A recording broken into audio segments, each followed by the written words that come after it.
you don't kill me, precogs were wrong and pre-crime is over. If you do kill me, you go away. But it proves the system works. Precogs were right.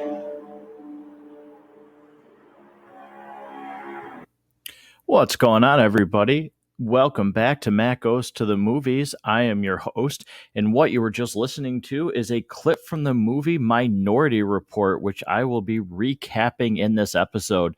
Now, this is part of my Tom Cruise marathon, which includes Minority Report, Last Samurai, Oblivion, and the original Top Gun. Huge fan of Tom Cruise and was really excited to record these episodes and get these out. This movie, Minority Report, is really one of my sleeper favorites. I enjoy this movie a lot. Really enjoyed rewatching it, getting a little bit more detail and for familiarity with this movie to record this episode. It has been quite some time since I had seen it, so really excited to get started here, and that's what we're going to do. We're going to jump right in to the teaser trailer portion here, spoiler-free portion of this review. And Minority Report is a film starring Tom Cruise, as I've said a little bit earlier, directed by Steven Spielberg. And it's about a future where murder is no longer actually able to happen. There is the precogs, who are a trio of people who can foresee the future and determine whether or not somebody's going to commit murder. And this movie actually has really, really good moments in terms of character development, in terms of why the character was motivated to be part of this system. And it's only hampered down by some really bad CGI. It does have some glaring issues in that department, but you can look past that because I do feel that there's a very good story here. I personally really, really enjoy it. And it doesn't take away from it. If the story for me wasn't as good and the acting wasn't as good, the CGI could potentially be a problem. But without getting into spoilers, that's where I'm going to cap this teaser trailer portion of this episode and get right into the next segment called From Seat to Screen. Now, what that is what works and what doesn't. Now, again, what works in this movie is the story. It is very well done. And not in ways that you would really think. There's not actually a ton of action in this movie. It is very character driven. For a movie with Tom Cruise in it, you would think that there is absolutely a ton of action, but there's not. Like I said, it is more of a story-driven movie.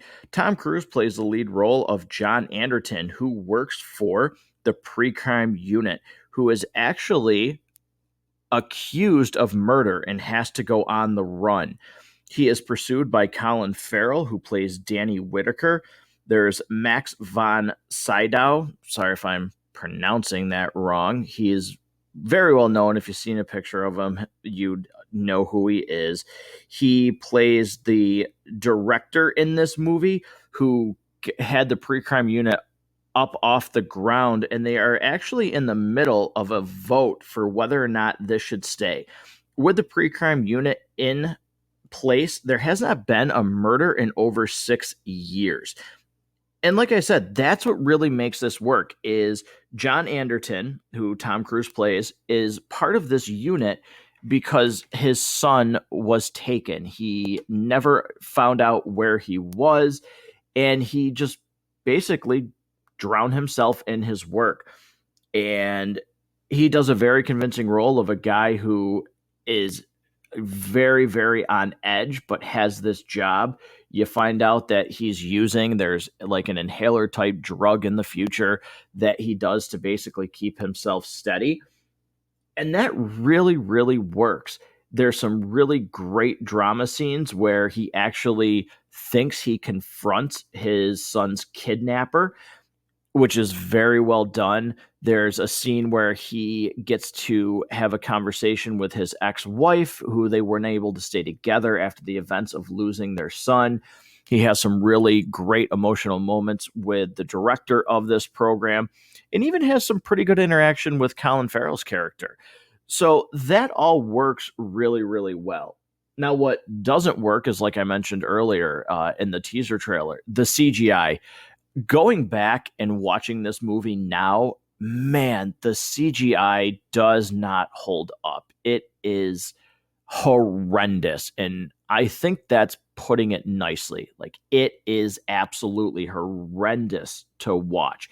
And if it wasn't for the really good performance by Tom Cruise, there's a lot of times where I'd be taken completely out of this movie because that CGI is just, it's so bad. If you've never seen this movie and you're looking to watch it, I mean, good luck with the CGI. I hope you can get past it because it is a very, very good movie. So I'm hoping that anybody who would go and watch this absolutely takes the time to sit there and look past the CGI. But that really is all that, to me, doesn't work in this movie. I think everything about it is very well done. The way it's shot is well done. The score is well done. The acting is well done.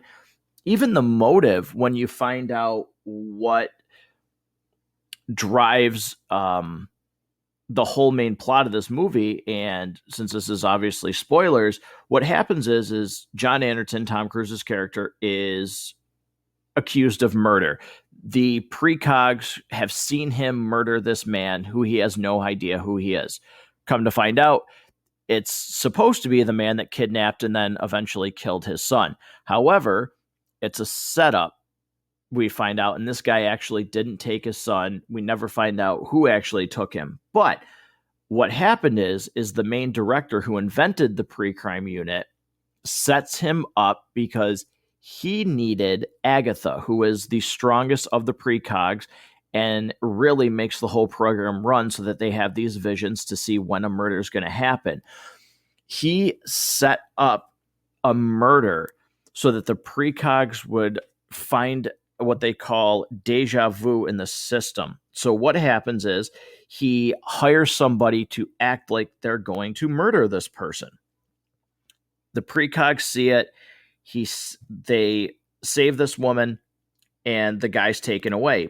But right as they're taking him away, he comes in and kills the woman in the exact same way that he had set up this fall guy to actually kill this woman so that he can take her daughter, Agatha. Really great concept. There's a sense of betrayal because he has been with John from the beginning. They've worked together all this time. They've basically started this program together. And when Tom Cruise finds out that that's who betrayed him, it's a really great scene. And something that you could really relate to if there's somebody who you thought you were really close to, and, all of a sudden you find out that what you thought you knew about them, you absolutely had no clue. So that will end the From Seat to Screen segment, and we're going to move on to From the Lobby. Now, favorite scene and least favorite scene. I'm going to go with least favorite scene first. My least favorite scene in this movie is towards the end. They get back together. He goes to their old house and meets up with his wife as he's got Agatha, because at one point he takes her so that he can try and figure out what's going on and how to stop this. And there's one really great part in the scene, but everything leading up to it, where she's just reminiscing and talking about their son and how he's a runner and describing what he's doing, being on track and everything. It's very cheesy. It doesn't really land all that well, but there's a really good part of this scene. And if anybody has seen Minority Report, I think everybody would know that it's when she says, "I'm sorry, John, you're going to have to run again." And then she just screams at the top of her lungs, "Run."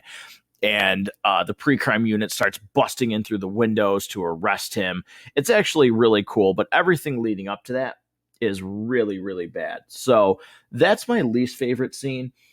My favorite scene from this movie is the beginning when they first introduce the pre-crime unit and you're seeing John Anderton do everything. He's watching a screen, moving pictures, trying to find out where this place is so that they can find. The opening scene is them showing the pre-crime unit how the precogs figure out the murder, and he's watching images, piecing them together, figuring out the address on the screen. He's flipping pictures back and forth.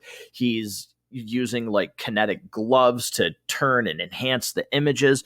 It's really cool. And then they get to the house, but then every single house is the same on this development block. And he only finds out that it's the house that they need to go into because the guy left the door open when he left. Before he comes back, he's going to kill his wife and her mistress. It's a really great scene showing how the system works and is really, really cool showing all the detail. That is absolutely my favorite scene in this movie. It really hooks you right off the bat to see how this technology actually works in the future. It's super, super cool. So that would be From the Lobby. And we're going to get into franchise appeal. Now, franchise appeal actually is not, technically the right name for this segment on this, but in talking of the actor Tom Cruise and appeal, he has been around forever. Mission Impossible and that series has seemed to only get better with time. I'm doing the marathon. He was in The Mummy. He's Oblivion. He's just in so many things. And at one point was, on top of the world as one of the top actors in the world. I still think he's incredibly talented and gifted. His, willingness to do his own stunts is, I'm sure if anybody has heard of Tom Cruise, you've heard about the fact that he's always wanting to do stunts, and he broke his ankle during one of the Mission Impossible movies trying to jump from one building to another. So when I'm talking about franchise appeal, I'm talking about the actor. And I think this is somebody who at one point had a real rough patch with the Scientology thing and his antics on Oprah, jumping on the couch when he was with Katie Holmes. It was nice to see him really come back, still have the Mission Impossible movies. And again, have those get better over time. That is on its seventh movie, with plans for more, and they've only gotten better. Now, that's very rare. Fast and the Furious, has been up to 9, and those movies with 7, after 7, I feel 8 and 9 have just gotten progressively worse.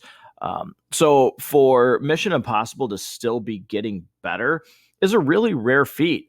You don't really see a lot of franchises be able to get to that many. Horror movies you do, and most of them just drag over time and get worse with each installment. So to have him still be relevant, he's got Top Gun Maverick coming out, which looks to me incredible. It's just really cool to see. I remember, Mission Impossible 2 coming out, and at the time that was the biggest movie in the world and biggest box office and everything way back when like $34 million was considered just astronomical.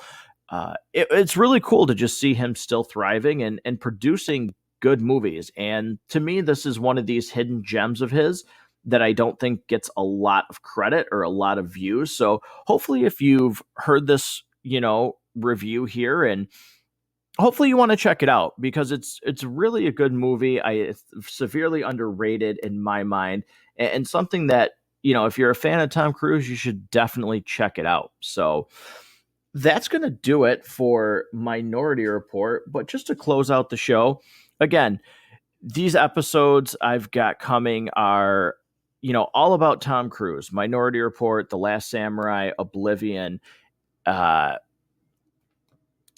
original Top Gun. Just something that I really wanted to do, talk about Tom Cruise. It was originally intended to culminate with talking about Top Gun Maverick. With the delay, that's not going to happen, but I still wanted to produce these episodes and, talk about these movies, as I'm a big fan of his. And before I close out, I do want to say shout out to the Basement Binge and Harrison. He's always super kind and always plugs the show. He has been on numerous episodes. We've done the Disney Plus series together. We've done for the Marvel shows. We've done Bumblebee, Prometheus. I've been on his show. We recently did both Teenage Mutant Ninja Turtles movies, the Michael Bay ones. We did those, which were a lot of fun. We did a Fast and Furious, all 9 movies, which was a blast to do that. So his show notes will be in the, his show link, I should say, will be in the notes for the show. Check out the Basement Binge if you haven't. I've mentioned it a ton, but a great show. If you like this one, you'll love the Basement Binge. And also, Rob, who I'm sure you've heard him. He's been on so many episodes. Logan, the Star Wars anniversary episodes. He's done the Watchmen with me. Just so many episodes, I can't even list them all. But him and his brother have done a couple episodes, one for Goodfellas and one for Fight Club. We call it the Matt Goes to the Movies Extended Podcast Universe. Great episodes, a ton of fun. You can tell the genuine joy that the two of them have talking about those 2 movies, as they've meant a lot in their life. And it's just really cool. A lot of people checking out those episodes. So I know Rob really appreciates it. It's really cool to see you guys, dabbling in these different episodes, checking these out. All of your support is really, really appreciated. So until next time, thanks for tuning in to Minority Report, and we'll catch you on the next round.